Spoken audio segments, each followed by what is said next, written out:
Ikinabahala ng Department of Health ang patuloy na pagtaas ng kaso ng tigda sa buong bansa, kaya't inilunsad ang malawakang measles rubella supplemental immunization activity mula January 19 kahapon hanggang February 13, 2026.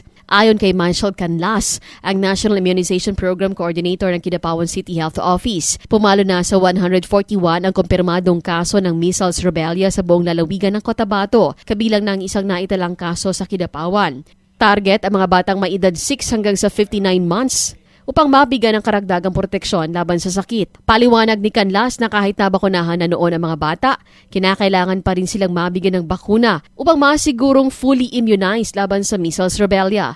Anya, dapat walang ikatakot ang mga magulang sapagkat karaniwang tumatanggap ng unang dose ng measles vaccine ang mga bata sa edad na 9 na buwan at ikalawang dose naman ang edad 1 taon. Dagdag pa niya, magsisilbing karagdagang proteksyon ang supplemental immunization activity upang mapalakas ang immune system ng mga bata, lalo na ngayong may outbreak sa probinsya.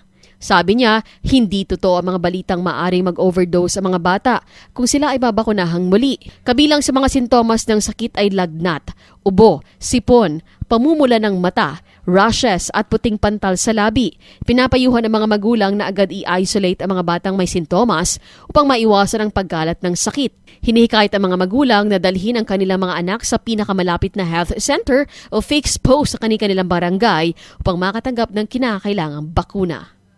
Cherry May Tapia, NDBC Bida Balita.